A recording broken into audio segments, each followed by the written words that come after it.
Hello guys, galing tayo ng good morning. Galing tayo ng Bicol, kakauwi lang. No? Ngayon guys, mga amo dyan, mga kapwa ko driver, para may idea tayo. Yung mga nagtatanong ilang litro konsumo balikan, no?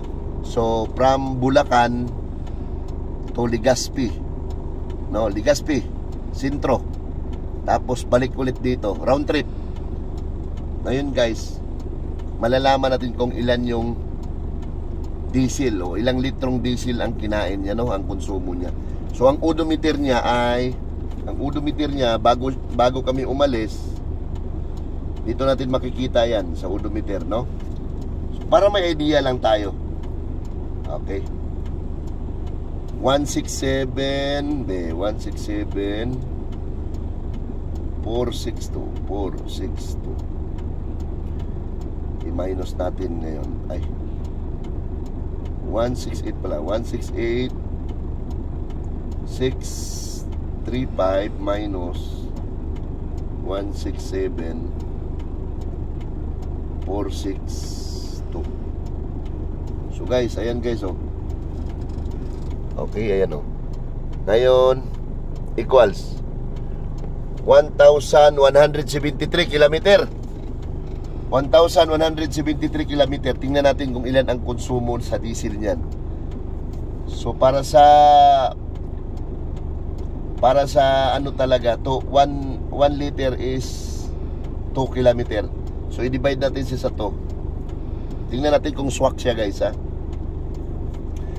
So kailangan ang makonsumo niya ay 586 liter. Okay, 586 liter, no? Kasi sa isang kilometro, sa isang litro, 2 kilometro. Yun ang bilang nun.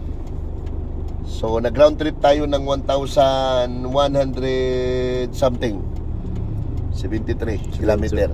71. 1,171 kilometer. Round trip yun. From Bulacan to Legazpi to Bulacan. So ngayon, para may idea lang, para sa mga para sa mga curious lang, no? Lalo na mga biyahidor, siyempre natural, lalo na yung mga trucking industry, yung mga porsintuhan, magkaroon kayo ng idea. So ngayon, nagpakarga na tayo kasi ang full tank ng tangke natin ay nasa 400 liters. Ngayon, nagkarga tayo doon sa Bato, no? Bato, Kamsur. Nagkarga na tayo ng 162 liter. 162 liter. So, copy natin, ha, 162 liter. So, meron na tayong kinarga ng 162 liter. Ngayon, tingnan nyo guys. Tingnan nyo, ha, pahiram ako. Yung diesel natin, ayan, oh. Talagang bumaba siya, oh. Oh. Talagang flat na flat siya. Nasa liter E na talaga siya. Oh, galing dito, flat na talaga siya. So, ibig sabihin, 0-0 talaga, no? Buti nakarating kami. Matraffic lang kasi nung time at saka maraming ginagawang kalsada, kaya matraffic ang parting Bicol na. Tapos nung pag-alis namin galing dito, matraffic din. Kaya talagang ubod ng traffic yung dinaanan. So ngayon malalaman natin kung ilang konsumo natin sa diesel round trip. Balikan yon, no? Magkaalaman tayo ngayon. So ito guys, hintayin natin ang sunod na kabanata guys. I-post mo lang siya lang, ha. Okay? Fire! So ayan na guys, kinarga na.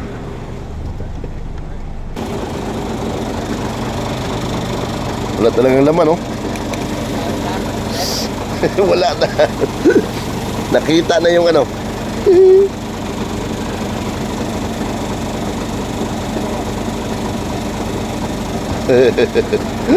ano pa yun? Yung laman ng libo ba? Wala. Kanina.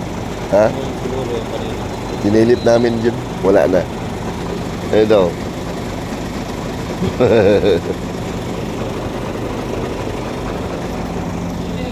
Lalaman natin ngayon yan. Ilang litro? Oo, kahit nandun kasi yan eh. 1,100. Meron na tayong 162 liters. No? Nandun lang yung ano yan. Yeah, tingnan natin to. Eh, mahirap iwanan dito boss eh. Napis, ikot mo na. Wag. Ito, 556. 556 liter. Minus. Minus na natin. Minus. Kasi nagkarga natin ng 162 liters eh. 162. Yan. Lang. Yan yung magiging padisil natin. 424. Sige daw. Tingnan natin. 424. Pag hindi abot siya ng 424, nakakatipid tayo. Ibig sabihin, basado tayo dun sa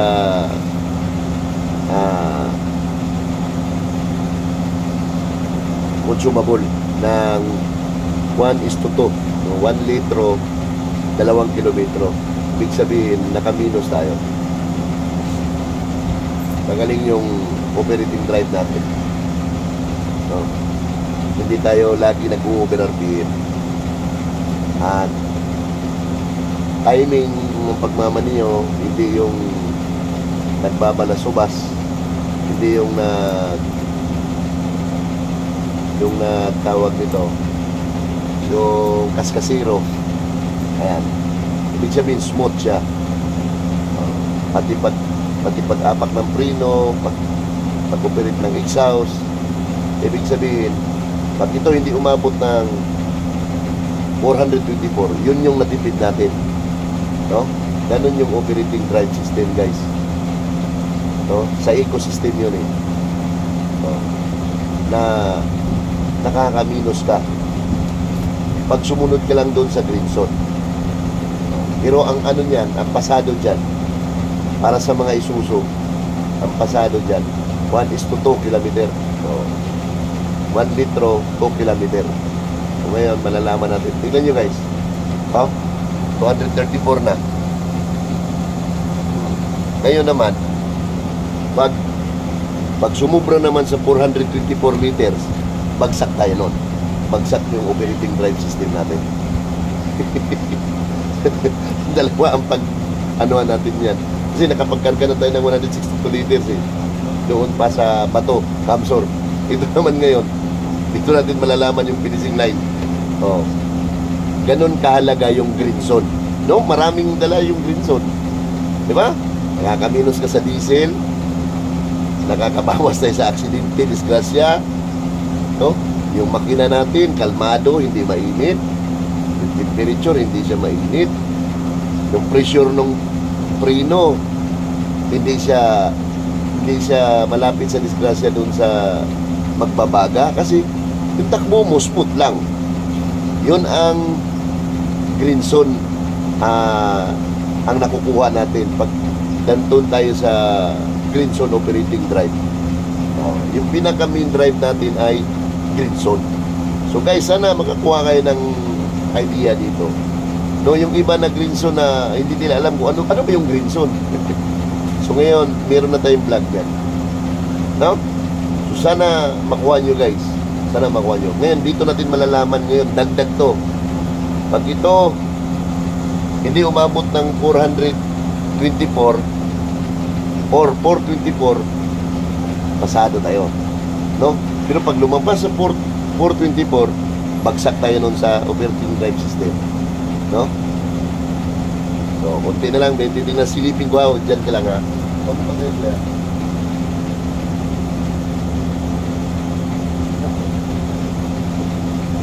Guys, malapit nang mapuno, ang layo pa ng 422.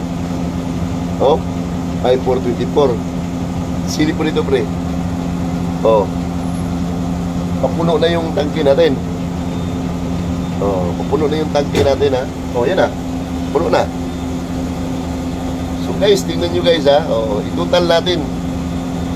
Oh, itutal natin yan. Para meron na kayong idea guys. Oh. Galing pre, nakakawa din yung kumpare ko ha.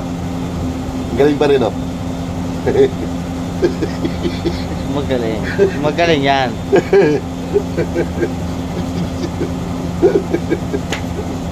Oh, kita nyo? So, ilan lang. Ngayon, tingnan nyo kung ilan ang nabawas pag nag-green zone tayo. Oh, unang-una, hindi iinit yung makina mo. Pangalawa, yung preno hindi magbabaga dahil normal lang yung takbo mo. No, walang pressure na mangyayari. Pangatlo, diesel. Oh, yan oh. Ayan. So, 343. I-minus natin yan 343 ha. Minus 343. Oh. 0.03. 81 liters. Oh. Biruin nyo guys. 81 liters ang nasisave natin. Balikan yun. 81 liters. Yung 81 liters, i-times natin yan sa 55.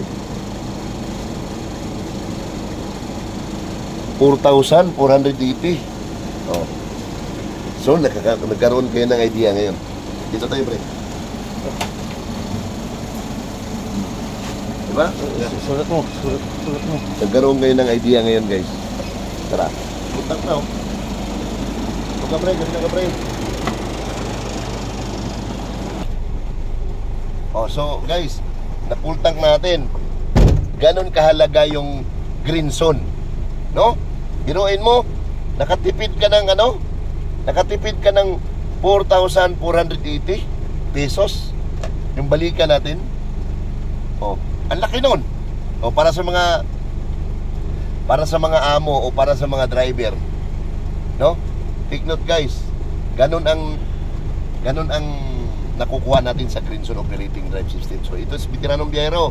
Lagi magdasal, manalangin, naway gabayan po tayo sa ating may kapal. No? Sa larangan po ng Manibela para po sa ating mahal na pamilya, no? Lord, guide us, mga driver, layo po sa kapahamakan at disgrasya. So ito si Veteranong Biyahero, pinaka malupit na hashtag natin, basta't Pilipino, magaling yan. Fire!